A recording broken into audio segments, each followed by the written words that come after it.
जो नंबर बनने थे कम ही नंबर थे। और दूसरी बात यह है कि मैंने जो पहला अटेम्प्ट था उसके मार्क्स नहीं देखे, रिजल्ट आया था, क्योंकि पता था कि प्री में नहीं हुआ, क्या देखेंगे मार्क्स करके, ऐसा कुछ पता भी नहीं था ज्यादा कि कब रिजल्ट आता है, कब मार्क्सिट आती है, ऐसा भी नहीं पता था ज्यादा इतना।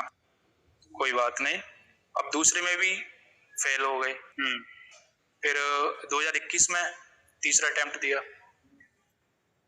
तो तीसरे अटेम्प्ट में जाके पता चला कि सीसेट भी फेल है और जीएस भी फेल है। जब तीसरे अटेम्प्ट की मार्क्सिट आई तो मुझे लगा सीसेट भी पढ़ना चाहिए और पढ़ना पड़ेगा, क्योंकि सीसेट में भी फेल हो रहे हैं जबकि वो क्वालिफाइंग है, जब भी क्वालिफाइंग है।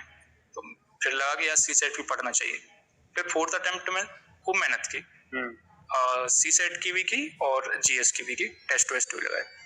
लेकिन फोर्थ अटेम्प्ट में भी मैं सीसेट में और जीएस में दोनों में फेल हो गया, दोनों में। फिर मैंने मतलब एक और लेवल बढ़ाया तैयारी का, और मतलब और ज्यादा करनी है, कहीं ना कहीं तो होगा। और उस दौरान 2022 में मतलब ये फोर्थ अटेम्प्ट के बाद फेल होने के बाद मेरा 2022 में नेट जेआरएफ हो गया था हिस्ट्री से। तो फिर एक लगा कि हाँ ऑप्शन सा एक ओपन हो गया कि पीएचडी में एडमिशन ले लेंगे, थोड़ा चलता रहेगा जेरा।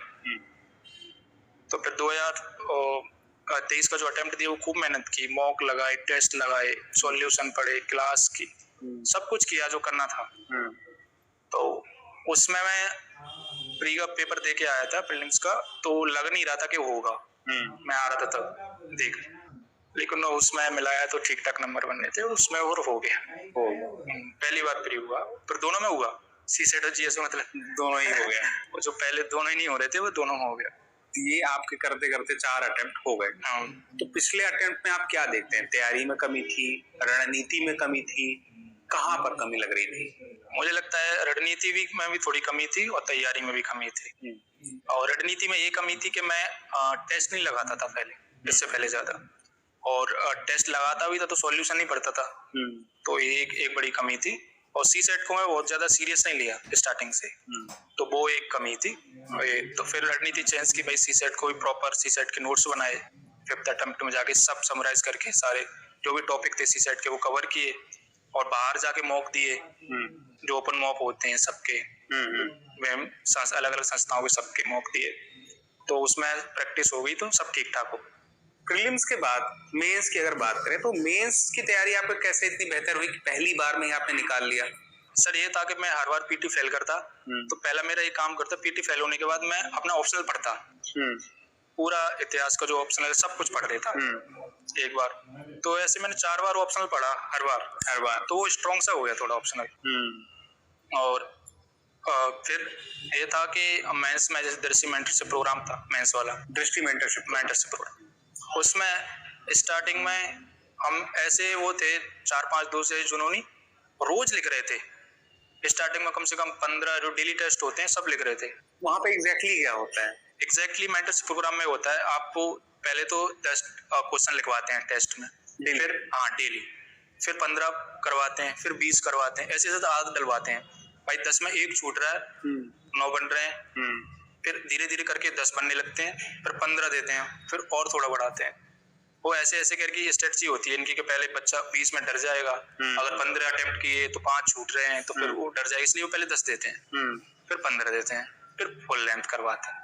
लगातार प्रैक्टिस करा रहे हैं, इतना प्रैक्टिस लगे, ऐसे मैं सच बताऊं मेरी उंगली में ये नीचे निशान बन जाता था, वो लाल लाल। ये आप करते थे, सब करते थे वहां पे? सब करते थे, ऑलमोस्ट सब करते थे। अच्छा। हाँ, जो मेरे दोस्त थे हमारे ग्रुप में, जैसे मैं, करमवीर नरवाड़िया, अजीत सिंह खद्दा, और भी लोग थे, मतलब ये थे विनोद कुमार मीणा, जो 135 पे सब एक लाइन से बैठते थे हम 6-7, और खूब प्रैक्टिस करते थे, और बहुत दबा के प्रैक्टिस करे। ऐसे मैं हिस्ट्री ऑप्शनल का पेपर लिख के आया था, उसी दिन दृष्टि में भी कुछ जीएस का होता था, तो वो दे के आ रहा, मैं 1 मिनट का मुझे टाइम नहीं है, मैं दूसरा फिर दे रहा, तो मतलब दो टेस्ट रोज, मतलब रोज तो नहीं कहूंगा मैं, लेकिन ऐसे क्लैश होते थे, मैं ऐसे हिस्ट्री ऑप्शनल का टेस्ट बाहर देने जाता था, तो मैं आता था, तो फिर वो दृष्टि में भी टेस्ट है भाई, लिखना है जीएस तो कैसे करके लिखना है, वहां भी तो लिखेंगे, तो वो फिर 3 घंटे, वो 6 घंटे लगातार लिखे मैंने,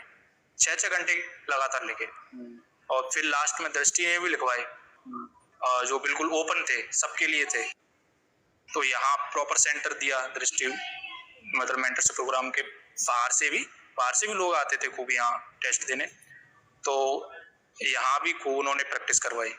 मतलब आप जिस तरह से बता रहे हैं ऐसा लग रहा है कि मेंस क्लियर करने के लिए पढ़ाई के साथ साथ प्रैक्टिस बहुत चाहिए, बहुत जरूरी है। अब ऐसी प्रैक्टिस हो गई थी कि 20 में ऐसे क्वेश्चन पेज भी नहीं छूटता था, हमारा जगह नहीं छूटती थी, हम खूब दबा के लिखते थे, बहुत मतलब प्रैक्टिस खूब की।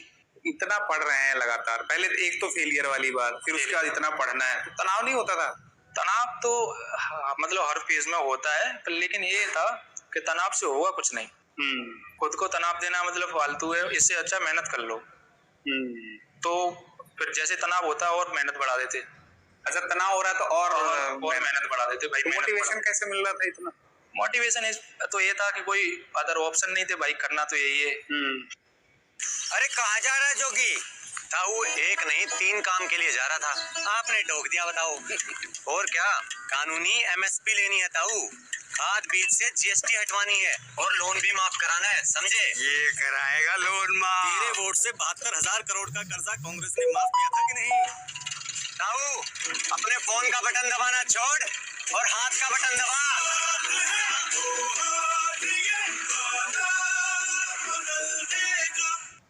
अब इतना टाइम हो गया 2017 से 2023 दिल्ली में, और भाई अभी तक फ्री नहीं निकला। जो निकाल रहे हैं वो भी हम में से ही है। तो ऐसा क्या है? तो मतलब ये लगता था कि यार हम भी निकालेंगे, ऐसा तो है नहीं, कमी कहाँ है? तो फिर वो कमी दूर की, जैसे सीसेट की, जीएस की भी टेस्ट लगाई, खूब सॉल्यूशन पढ़े, बाहर जाके मॉक दिए। तो वो एक था कि हाँ कर सकते हैं, तो किया। मतलब बातें भी आपने जैसे बताया कि सुनने को मिलती, सच में वो एक दबाव रहता है बाहर की बातों का, सुनने को मिलती है उस तरह से? बाहर की बातों का दबाव तो खैर मैं ज्यादा नहीं कहूंगा, लेकिन ये फ्रेंड सर्कल में कभी कभी होता है कि यार 5वां अटेम्प्ट है, पहले मतलब 4 अटेम्प्ट में प्री भी नहीं हुआ, तो कर क्या रहे हैं, हो क्या रहा है। वैसे फैमिली में से तो कोई कभी किसी ने बोला नहीं कि, पर ये बोलते थे यार काफी टाइम हो गया, अब पेपर कब है, रिजल्ट कब आ रहा है, ये सवाल आते थे कि अब कब पेपर कब है, रिजल्ट कब आ रहा है। तो यही था, मतलब ज्यादा दबाव कभी घर वालों ने दिया नहीं है ना। हाँ, उन्होंने प्रेशर कभी नहीं दिया कि बेटा ये कर ले वो कर ले।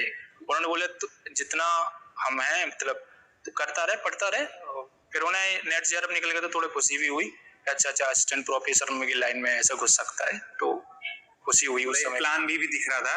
हाँ, जो जरूरत पड़ने पर ए भी बन सकता था। हाँ, और मैंने मतलब पीएचडी के लिए 3-4 यूनिवर्सिटी में अप्लाई भी कर दिया। और अभी 1 फरवरी के बाद इंटरव्यू के बाद, जैसे इसमें जामिया इस्लामिया में मेरा वो भी आ गया नाम। अच्छा, पीएचडी के लिए बस उन्होंने रिसर्च प्रपोजल वगैरह सबमिट करने थे। अब मैं मंजूर करना ही नहीं है मुझे देखी जाएगी, पहले अब इंटरव्यू दिया है, इसका रिजल्ट देखने के बाद देखेंगे, कहीं और देख लेंगे। फिर मैंने वो प्रपोजल वगैरह सबमिट किए ही नहीं। एक भरोसा भी था खुद पे? हाँ, भरोसा तो था, लेकिन ये था कि यार भरोसा तो मतलब जैसे उम्मीदें होती हैं। अब मेंस लगा, उम्मीद है कि भाई उन्हीं में से अंदर आएंगे, कुछ बाहर होंगे, तो हो सकता है अपन भी अंदर हो। लेकिन मेरा क्या था, ऑप्शनल हिस्ट्री ऑप्शनल का मैपिंग थोड़ा गड़बड़ाया था, तो मुझे डाउट सा था कि यार मैपिंग में ऑप्शनल में 10 नंबर कम हो सकते हैं मैपिंग की वजह से, तो बहुत होते हैं नंबर, तो एक डाउट ये भी था मुझे। लेकिन मेंस में नाम आया, फिर इंटरव्यू दिया। इंटरव्यू कैसा रहा सर? इंटरव्यू तो मतलब काफी, मतलब मैंने अच्छा था, लेकिन इंटरव्यू, और हाँ सर एक बात और है, मेरा मेंस के टाइम पे भी तबीयत खराब हुई। अच्छा। हाँ, मेंस के जो पहले 5 पेपर हो गए, उस बीच में गैप मिलता है, उस गैप में मेरी तबीयत खराब हो गई। अब मैं पता है कैसे लिख रहा वहाँ, वजह से हिंदी इंग्लिश। क्या मतलब एग्जैक्टली क्या हुआ था? टाइफाइड हो गया था मुझे। अच्छा। हाँ, तो वही फीवर सा बना रहता था, मुझे सर्दी लगती थी, मैं लाइब्रेरी में जाता था। तो फिर जो मेंटरशिप वालों ने रूम दिया था, और जो मेरे बाकी जो फ्रेंड सर्कल थे वो उनका जयपुर सेंटर था मेंस का, तो मैं अकेला था वहाँ, और बाकी लोग साथ वाले थे, लेकिन वो मेरा रूममेट अजीत सिंह था, वो रूममेट था, तो वो उसका भी जयपुर था, करमवीर का भी जयपुर था सेंटर, तो वो ये सबरे चले गए। तो मैं अकेला था रूम में। वैसे मैंने बोल दिया था आसपास वालों को, यार सुबह नहीं उठूं ना, जगा दिया करो, क्या पता हो मेंस का पेपर ही छूट जाए, तबीयत खराब है तो, क्योंकि दवाई खा के सोता था। अब ये था कि मैं पेपर लिखता था वहां से, हिंदी इंग्लिश का लिखा और फिर ऑप्शनल का पेपर लिखा। तो मैं ऐसा करता था कि दवाई नहीं खाता था, दवाई में जो सुबह वाली, जो लंच वाली, जो आफ्टर खाना खाने के बाद होती है, मैं पेपर लिखने के, दोनों पेपर लिखने के बाद खाता, क्योंकि मुझे ये लगता था कि मैं अगर ये डोज ले लूंगा नींद ना आ जाए पेपर तो लंच वाली भी आप शाम तक खा रहे हैं? हाँ, शाम को खाता था दवाई और पेपर लिखने के बाद, तो वो था। और इंटरव्यू में भी ऐसा हुआ, इंटरव्यू से 1-2 दिन पहले मेरी तबीयत खराब हो गई और मेरे साथ एग्जाम फीवर टाइप आ जाता था कुछ? हो सकता है, और तबीयत पता नहीं क्या था, वो प्रेशर की वजह से या फिर कुछ। तो इंटरव्यू के दौरान भी मेरी तबीयत उस मीटिंग हॉल में मुझे फीवर आ रहा, मैं दवाई मेरे दोस्त के बैग में रह गई, मेरी दवाई थी वो। अब मैं अंदर फीवर चढ़ रहा, मतलब सेकंड हाफ में मेरा इंटरव्यू था, लगभग 2:30 बजे से मेरा फीवर स्टार्ट हुआ, मेरा सबसे लास्ट में इंटरव्यू था। अच्छा। हाँ, तो फीवर आना स्टार्ट हुआ तो मैंने भी यार अब तो क्या ही कर सकते हैं यार, कोई नहीं आने दो। अब वो अपने आप आया, उतर गया 5 बजे तक, लगभग 5 से 1-2 मिनट पहले मैंने एंट्री किया। तो वहाँ एक अच्छा वाकया हुआ जो मुझे अच्छा लगा, मतलब वहाँ का माहौल उन्होंने बहुत सहज कर दिया मुझे, मतलब फील ही नहीं होने दिया कहीं आप कहीं इंटरव्यू देने आए हो या कहीं वैसी जगह आए हो। और इंट्रोगेशन वाला कोई मामला ही नहीं था कि भाई तुमसे कैसे क्वेश्चन कर रहे हैं। वैसे उन्होंने आते ही मैं जैसे गया तो कोर्ट की बटन थी वो एक लगा के गया, और फिर मैंने गुड आफ्टरनून वगैरह, गुड आफ्टरनून बोला, बैठा, तो मैंने कोर्ट की बटन निकाल के बैठा, तो चेयरमैन सर थे, उन्होंने डायरेक्ट बोला कि चाय कहाँ से सीखा है? सर ये सीखा तो है। अच्छा, कहाँ सीखा? सर ये 2-3 मैंने जो 2-4 मैंने मॉक दिए, उसमें उन्होंने सिखाया था कैसा, तो वो सब हंस रहे थे, तो माहौल बहुत आसान हो गया। तो ये जर्नी थी। इस जो इंटरव्यू की आपने बात बताई कि कहाँ से सीखा, वो थोड़े माहौल भी लाइट हुआ। हाँ, बहुत लाइट हो गया, मतलब सब आपने मॉक का जिक्र किया, तो ये इंटरव्यू गाइडेंस प्रोग्राम का भी कुछ फायदा रहता है इसमें? इंटरव्यू गाइडेंस प्रोग्राम का बिल्कुल फायदा होता है कि जैसे दृष्टि में ही हम सब लोग बैठ के डिस्कस करते थे कोई टॉपिक पर, तो वो उसका तो बहुत फायदा था। तो वहाँ लाइब्रेरी में सारे लोग हम डिस्कस करते थे, तो ये अच्छी चीज है। और मेंटरशिप का तो योगदान बहुत ज्यादा है, क्योंकि वो एक अच्छा एनवायरनमेंट लिया और कुछ दोस्त नए से बने, कुछ पहले के भी थे, कुछ नए दोस्त मिले, तो साथ में। टेस्ट सीरीज कितनी